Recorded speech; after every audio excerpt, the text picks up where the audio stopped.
Hello guys. है ना, आज के इस वीडियो में हम बात करने वाले हैं इंडियन एजुकेशन सिस्टम। है ना, इस टॉपिक के 3 पॉइंट होंगे। एक गुरुकुल शिक्षा प्रणाली, दूसरा ब्रिटिश एजुकेशन सिस्टम और तीसरा पॉइंट होगा है ना प्रेजेंट एजुकेशन सिस्टम। तो दोस्तों, अब मैं आपको बताता हूँ कि ये 3 पॉइंट्स क्यों हैं। क्योंकि प्राचीन भारत में जो शिक्षा प्रणाली थी वो गुरुकुल शिक्षा प्रणाली थी।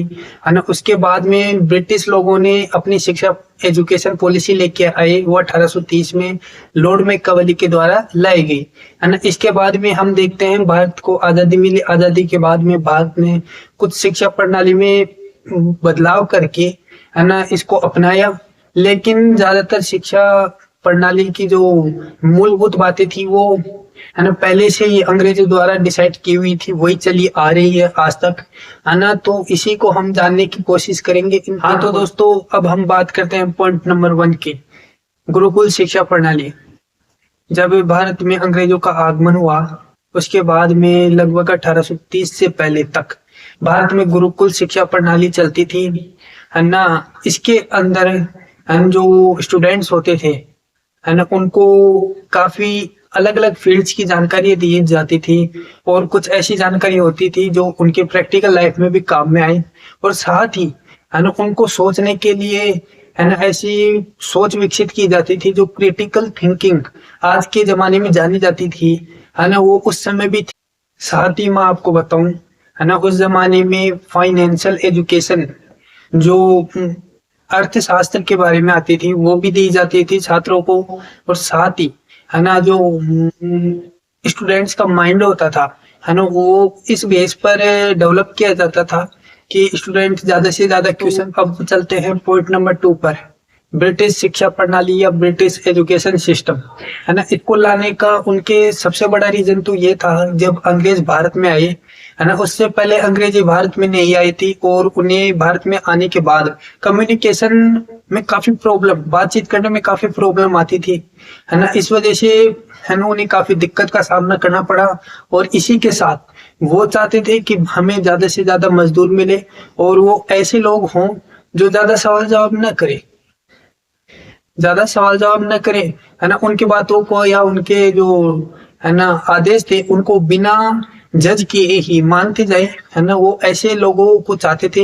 है ना, इसी के लिए, इसी को पूरा करने के लिए लॉर्ड मैकावली ने 1830 में इंडियन एजुकेशन सिस्टम या ब्रिटिश शिक्षा प्रणाली को है ना भारत में लागू किया। उसका सीधा सा उद्देश्य यही था है ना कि ऐसे भारतीय लोगों को तैयार करना जो मजदूर या कह सके कि नौकर स्लेव्स बनाने के लिए तैयार की जाती है। हाँ तो गाइज, अब मैं पॉइंट नंबर 3 के बारे में बात करता हूँ, वो है प्रेजेंट एजुकेशन सिस्टम।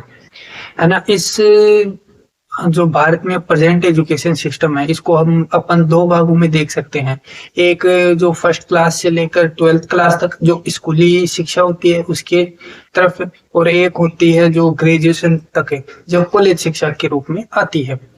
तो अपन फर्स्टली बात करते हैं स्कूल शिक्षा के अंदर अंदर हम तो जहाँ अपन बात करें कि एक आइडियल जो एजुकेशन सिस्टम होता है ना उसमें बच्चे को है ना जो फाइनेंशियल बेसिक फाइनेंशियल एजुकेशन होती है वो 12th क्लास तक दे दी जाती है और साथ ही उसे कुछ ऐसी स्किल्स सिखाई जाती हैं कि वो अगर आगे पढ़ाई भी नहीं करना चाहता है ना तो भी वो अपना गुजारा या रोजगार उपलब्ध कर सके, उसके लायक बन सके। लेकिन जो भारतीय एजुकेशन सिस्टम है ना उसमें यहाँ तक तो कुछ भी नहीं दिखाई देता। मैं अपना बताऊं तो मुझे भी कुछ भी याद नहीं आता कि मैंने 12th क्लास तक कोई फाइनेंशियल है ना एजुकेशन ली भी होगी। हाँ तो दोस्तों, जैसे कि मैं अभी पहले बताया था कि जो अंग्रेज होते थे है ना उन्होंने जो एजुकेशन सिस्टम बनाया था वो इस तरीके से बनाया था कि जो बच्चे होते हैं है ना वो क्वेश्चन न पूछे और जो सिलेबस होता है उसी के आगे पीछे घूमते रहे। है ना, यही जो आज तक भी चला आ रहा है कि जो है ना सिलेबस है उसको बच्चे पढ़ते हैं क्योंकि वो उनको एग्जाम में पास होना है और ज्यादा से ज्यादा नंबर लेके आने हैं। उन्हें इससे कोई मतलब है कि उनको कितना वो सिलेबस समझ में आ रहा है या कितना वो कंटेंट कंज्यूम कर पा रहे हैं, इससे उनको कोई मतलब नहीं है ना, उनको अधिक से अधिक मार्क्स चाहिए। है ना, और स्कूल वाले जो होते हैं वो स्टूडेंट से सिर्फ एक ही चीज मांगते हैं and वो है फीस, और माता पिता मार्क्स मांग लेते हैं। and ऐसे में बच्चा क्या करे, वो इस सिस्टम के अंदर फंस कर रह जाता है और जैसा समाज उससे एक्सपेक्ट करता है ना, वो वैसा ही करता जाता है। चलो अब हम आगे ये जो सब सेकंड पॉइंट है उसकी ओर चलते हैं। अब जो ग्रेजुएशन लेवल का होता है, जो एक आइडियल एजुकेशन सिस्टम होता है, उसमें जो बच्चे को है ना, जो स्किल्स वो कुछ सीख लेता है और कुछ ऐसी स्किल्स वो और सीखता है ना, जिससे वो आगे रोजगार में आगे बढ़ सकता है और विभिन्न जो भी आप जॉब्स कह लीजिए है ना, उनके लिए एबल हो पाता है। लेकिन जो कॉलेजों की हालत देखी जाती है ना, उसमें क्वालिटी का तो कोई नाम दिखता नहीं है। और साथ ही जो प्राइवेट कॉलेज होते हैं उनकी तो फीस भी काफी हाई रहती है, लेकिन फिर भी वहां पे भी क्वालिटीज गवर्नमेंट कॉलेजों की से तो ज्यादा दिखती है, लेकिन वहां पे फीस हाई होती है जो एक मिडिल क्लास स्टूडेंट्स के लिए अफोर्डेबल नहीं होती है ना। और जो ये भारतीय एजुकेशन सिस्टम है ना, ऐसा नहीं है कि हमने जो अंग्रेजों के द्वारा पूरा का पूरा कॉपी किया है या कुछ भी चेंज नहीं किया है। हम कुछ ना कुछ इसमें बदलाव कर रहे हैं और आगे भी करते रहेंगे, लेकिन है ना, हमें और भी अच्छा करने की जरूरत है।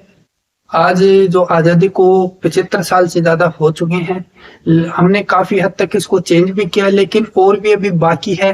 हाँ तो गाइस, अभी तक आपने वीडियो को लाइक नहीं किया तो लाइक करें, और आप चैनल पर पहली बार आए तो चैनल पर और भी वीडियोस आप देखिए, और अगर आपको अच्छा लगे, आपके लाइफ में कुछ वैल्यू ऐड हो, तो चैनल को सब्सक्राइब करें, है ना। आपको सब्सक्राइब करने में तो सिर्फ 1-2 सेकंड लगते हैं, लेकिन हमें इससे काफी मोटिवेशन मिलता है।